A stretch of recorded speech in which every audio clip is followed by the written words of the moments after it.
来，乡亲啊，咱继续来看世界各国是挺拜登，或者是挺川普咧。这当然是甲家己国家的利益有相关。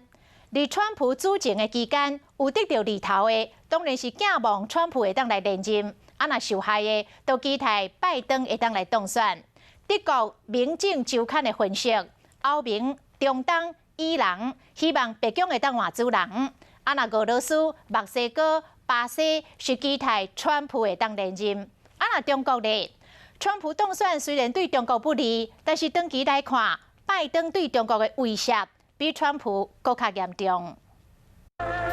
2016年大选，川普入主白宫了后，美国优先的做法影响国际社会本来运作。即马美国大选，和这个4年受到川普拖磨的国家有期待白宫换人的希望。德国《民政周刊》分析后认为，欧盟、伊朗甲中南国家更加期待川普会选输，因为川普一上任，将着重心由欧洲刷到亚太。以秘书秉持的态度否定国际条约，退出不利美国的国际组织，其中退出巴黎气候协定，逼北约盟国负担更加侪军费。实施关税，阻挡欧洲钢铁制品进入美国，同时替美国无人机制造公司、配音公司打击欧洲竞争对手空中巴士，鼓励英国脱欧。落予欧洲的成员国法国、德国等爬起来跳，退出伊朗核子协议，撤军阿富汗、伊拉克，承认以色列国都是耶路撒冷等等决定，推翻中东的边境势力，嘛予欧盟、伊朗以及中东国家反感。所以讲，德国《民政周刊》认为讲，欧盟、中东甲伊朗伫心理上庇护，甲希望川普选输。好多年来熟悉美国外交事务，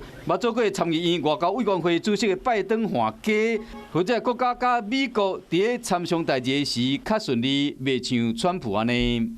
Well, I hope it's Biden because Trump's awful for the whole world. 英国《民政周刊》认为讲，中国虽然是美国贸易战的头号目标，不过中国已经了解川普做代志的风格。对中国来讲，川普若连任，长期来讲有较好；不过拜登若赢，短期无一定较好；不过长期绝对无好。